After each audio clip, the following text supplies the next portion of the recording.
Whoop. Right, so this has had 4 coats. I'm not going to lie, it's not the world's greatest varnishing. I've been a little bit... I've tried to put it on a bit thick because I'm impatient. This has had 4 coats. You can see it's getting nice and shiny. And then these have just had the same 4 coats and looking quite good. There's a nice little dab inside there. So I'm going to put another couple of coats on today. It's Sunday, may as well. And then that'll be, I think, all the varnishing done for the winter. And I'm about to then go down to the boat today.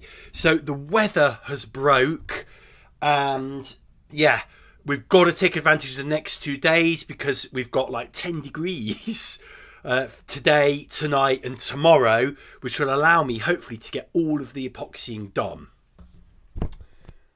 Just before I go down to the boatyard today, I just realised one thing this hasn't got is a trip line. So let me just show you very briefly what I mean by that. On an anchor, you normally have an attachment point here, which is where your anchor line would go, or your anchor road, and then the idea is that your line and your chain would flatten this, and then that would mean this would dig into the surface like that, and it would dig in like this, and as flatter that is the better. Now, if you catch something, let's just simulate this. Imagine if this was like, say, a cable on the floor, and you caught that, or it's a big log or something like that. When you try and pull this up, you're not going to be able to pull the anchor up. And in fact, you might make it worse like that. So what you need to do is pull the anchor from this point here. So if you look, if you pull it from here, you're kind of pulling it out from underneath. Now, there are other techniques. You can sort of turn the boat round and things like this. But, you know, if you've got a little, what's called a trip line, then you can just pull this out from underneath. So you need to attach the trip line like here. So what we need is a hole, because we can't attach the trip line without a hole. So I'm going to make a hole in here. Let's get that over there. You can put a little bit of oil or even water, you know, would help, just to help keep the things moving.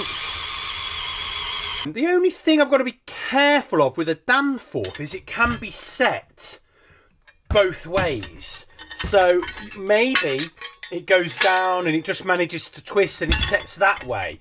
Well, in the event that that happens, my trip line, let's try that, will be lifting from here. So I think it will be the same. I think it'll have the same effect. So I think it'd be pointless putting 2 holes, one each side. And I think one hole's going to work fine. There we go.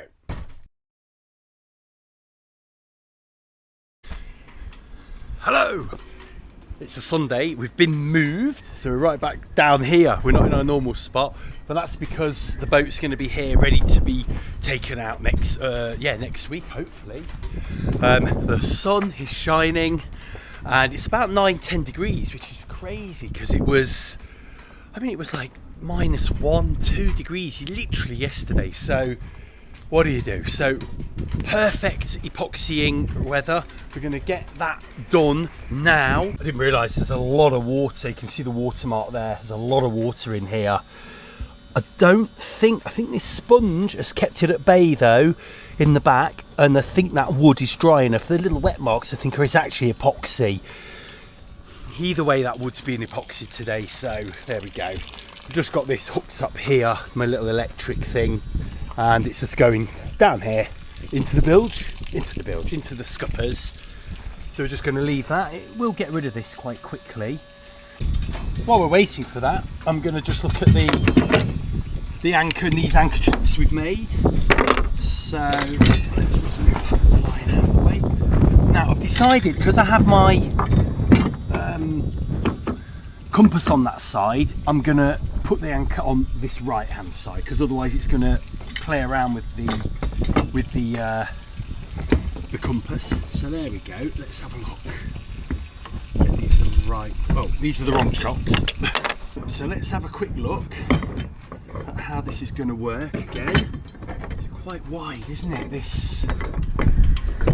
So one thing we need to do is make these little chocks through, not block them up, because otherwise the chock is going to be stuck here. So what I might do is have this chock sort of here and then make this one open, and then hopefully by pulling it back it will stop it moving, or we have the chocks up right up here so they can't move. So I'm going to have to do that, put a hole in. I could have that a little bit higher. Now I could always redo these 3D printed chocks and just make them a bit higher. So I think we'll have these chocks nice and flat on the boat. We'll make sure we know, when we come to actually stick them, we're going to make sure we know where they go here and here. And we'll have it a little bit off like that. This is the little bit of leather I cut off, and that's going to go there like this. So it might need to be cut to size. That's just going to go like that. So that's all the water out the bilge. I've even sponged it out so it's literally dry.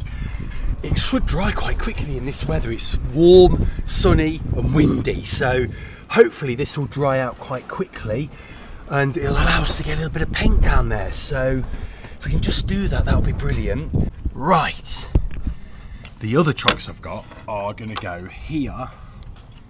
Put those on that side. Let's just say there and here. Let's have a look.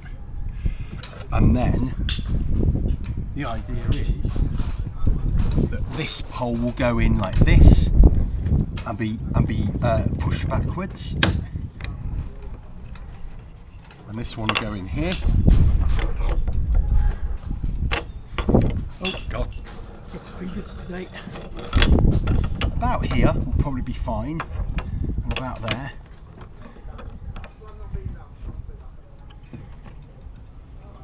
And then we'll have a pole from there to create the bowsprit. So I'm quite pleased with that. When we need to use these, I think these will be fine. And they're about the right size. So all it is a case of getting these measured and this pipe cut to the right length. And I think the job's a good one on this one. Right then. All we're going to do now is epoxy over these with normal epoxy, no filled, and just get these nice and sealed up.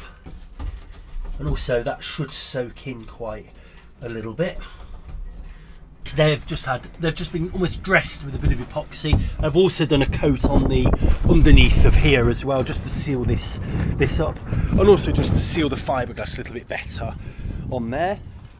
Next job, now that this wood's nice and dry, we're just going to get a little bit more deck soil on here and see how it soaks in, and then we'll see if we do another coat. I'm not sure yet. All the wood deck soiled once more. I've hardly got any of this left. It's starting to get a little bit syrupy as well, but it's not soaking in like it was, so I think we're done on this. We can probably now put the cleats in, because that's a really good job I need to do. So, cleats. The first set of cleats I want to just work out where they're going to go are going to be these spinnaker cleats. So remember what I said, when we're running, we're going to put some cleats on the deck here. I think they need to be just 4 of the shrouds, so about here would be fine. I'm just checking that there's nothing in the way. Maybe a cleat or a fair lead for for this. The further is there. We'll have to maybe move them forward a little bit, but they're going to go like that. And the other thing they're going to serve to do actually is a fender holder. They'll hold a fender there, and these are going to be the only cleats I'm going to have on the top of the deck, other than those, the main fair leads.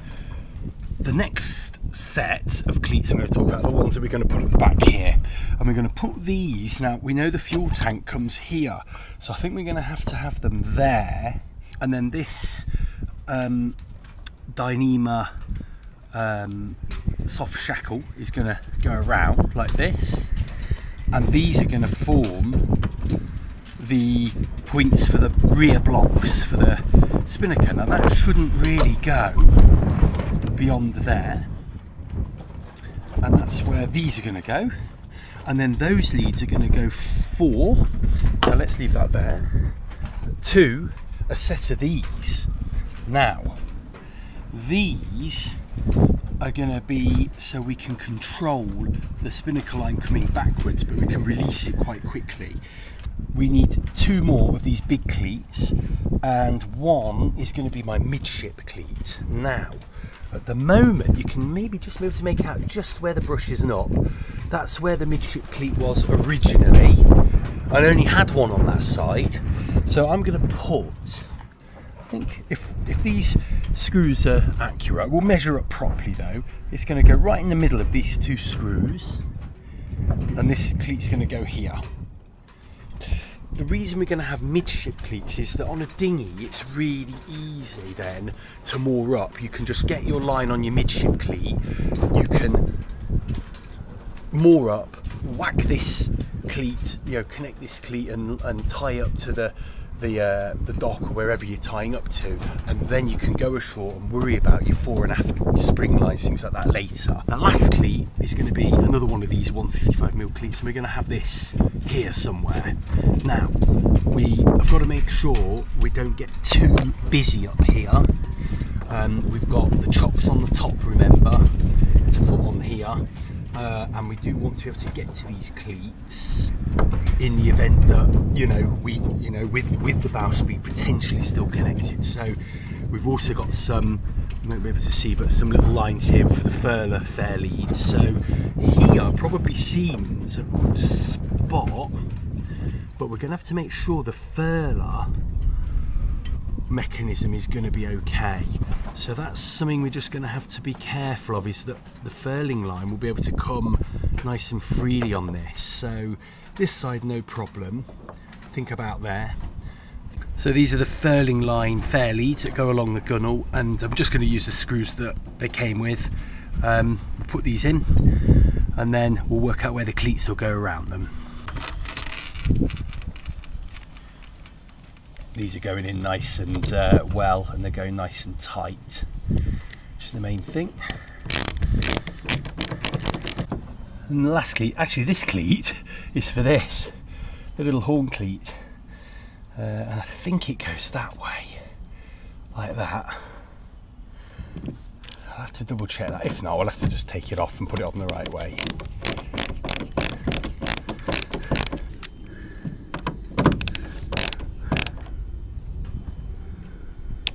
There we go.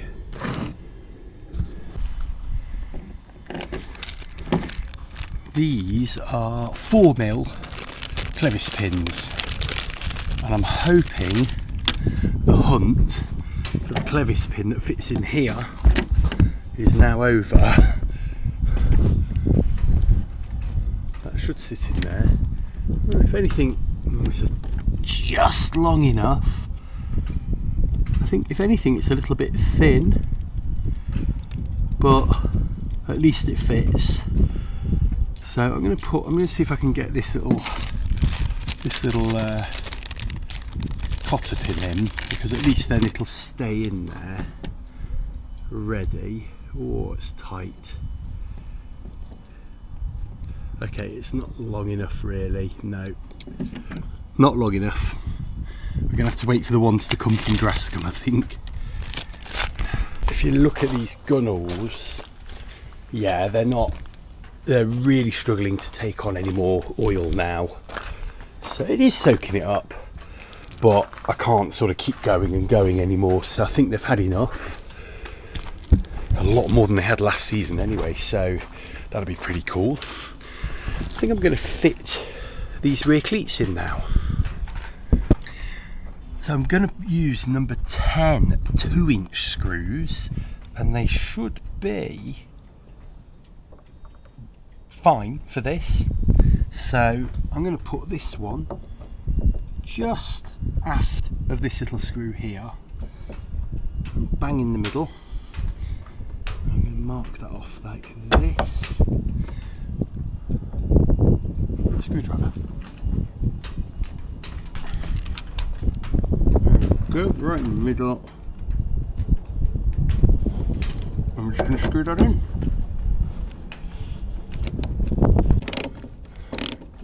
The reason I'm doing these with my hand screwdriver is I just want to make sure I feel them all the way in. There's a little bit of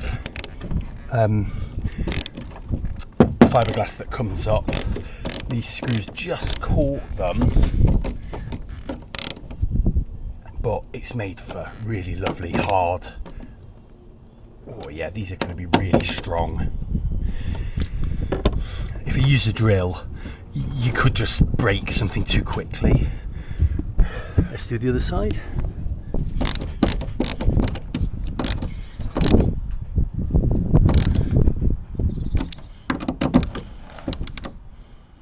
Lovely. Having the number 10 screw in there has made these super strong, so I'm really chuffed with those. Still not as strong as these ones, but I just want some backup cleats there for other jobs, you know, the stuff on the boat. So there's loads of reasons why I want these on here. The reason that I'm putting them on the inside of the gunnel as well is for the same reason on my mirror, is if you put them on the top, so they're more like this, then they just get massively in the way. I mean, I know these are on there, but these are quite curved and small. If you put them on the top, you can't get the covers on when you're trailering it. The covers get caught and ripped on them. And also lines get caught on them as well, so I don't like them there. I have them on the inside and they seem to work much better that way. I just put the furling line in, so you can see it goes down there, around there, and let's just pull that all the way through. There we go. And then we need to find out whether we can put a cleat here or here, and if that will, you know, stop it from furling at all. I don't think it will. I think that's going to be fine like that. It hardly, only gets taut when it's on there. So let's try it on the top. No, and I think on the top's in the way. So I think we'll do, that'll do. I think we know we can put that cleat there. Let's just test it on the back as well. So here's where the furling line will end. Just thread that through here. So when we're sailing, we want to get the jib out. That's where the furling line will be. If we want a cleat here amidships, then again, I think that's going to be fine. Will it? Yeah, this. So when you release that, it'll drop anyway. So we can have it anywhere here. We can have it behind, or we can have it here. Just joining the wood here, so I'm not super sure about it having it there. But this is the sort of spot we need it. It's right in the middle of the boat where the widest beam is. So I think, yeah, like that. And you know what? We can actually use that for the line anyway. One down, one to go. That's will be on this side.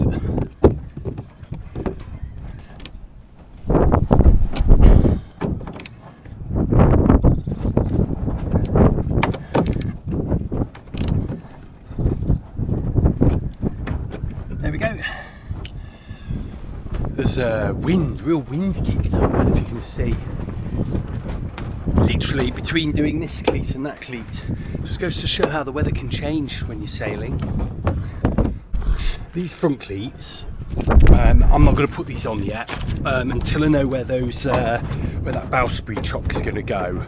So I'm going to leave those. They only take 5 minutes to fit, and when we know where the bowsprit goes and we know where everything's going to fit, I think then we'll put these in. But we're definitely going to have a set at the front there as well. This is for the bilge pump, little bilge pump handle, which I think is brilliant here. I think it's perfect here.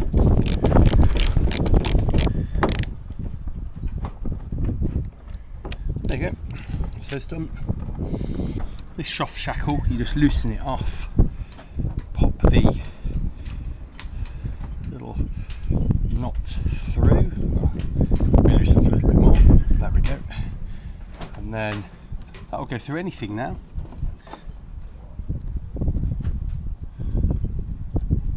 Put it through, and then just tighten that shackle up. I don't know if you can see that. And now just tighten that up a little bit more. There you go. And then look, that's not going to go anywhere. And that'll be ready for the little pulley that we're going to put on there. So just got the mast off here. First thing we're going to do is just check this leather. It's soaking wet actually, but it is absolutely fine. So I think it's time to get this, whoopsie, this tape off. Yep, that's stuck really well. Yeah, brilliant. I'm really chuffed with that glue, that Gorilla Glue, so that's good. Also, it gives a handy little rest for that. So here's a little flat cleats I'm using for the spinnaker, and it needs to be locked when it's pulled back that way. There we go, so we can tighten and it will lock, or we can loosen and then put it in and lock. So it needs to lock backwards. These are size 8, 1¼ inch screws, 316 stainless steel. And these cleats are Clam Cleat CL258. I love them. Never knew they existed until I saw them on this T-Screw website. Or no, that's actually Force 4. I think I got these from.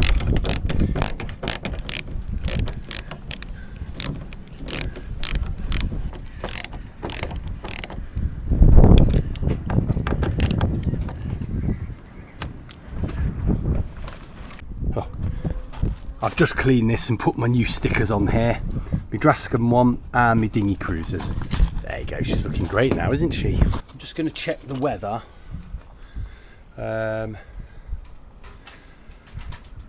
Just see, there's a little bit of rain due, but I think we can, if we're quick, we can get this inside painted. So we're just going to give it a wipe with some spirits, and then we're going to get this Jotun paint just slapped down on it. So this is acrylic paint, and it's the stuff that a lot of people have actually told me to use, and I was lucky enough to find some duck egg blue. As you can see, it matches almost perfectly, especially when you take into account that the the duck egg blue on this is probably a bit jaded and faded, so we're just going to stick a load of this on just to protect the fiberglass, because a lot of the fiberglass is exposed and worn away, and the sunlight can get to it, so also makes the boat look really tired. There's the lockers done. Look at that, amazing, it looks beautiful. I think we'll do the transom next, and then we'll gradually work our way back on the floor. We'll try and sweep up the grit as best we can. There we go. It looks amazing, doesn't it? Absolutely amazing, like brand new. So we'll leave that to dry. Look at that, looks brilliant, doesn't it? We're all in there. She's almost ready to sail. Weather is closing in. We are scheduled a little bit of rain. Now this paint dries quite quickly, so I think most of it is already okay if it were to get a little bit of rain on it, but we need to get the cover on quite quickly, and I think we're going to call it a day. That was a pretty good day's work. The other thing I'm going to show you is this.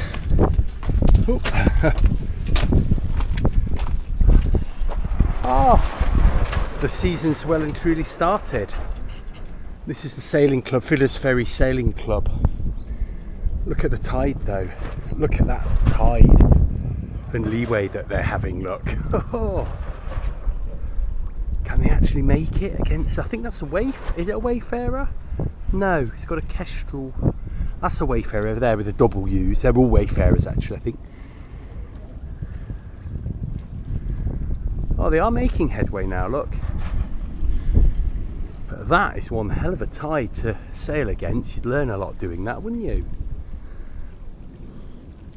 Awesome. I can't wait to get down to Bala, just to get in the boat and get sailing. All this DIY's beginning to get a bit boring, isn't it? Anyway, that said, we're going to get the cover on. Whoop. And we're going to say goodbye for today. And hopefully, if the weather holds out, this Thursday, we're going to be down at the lake.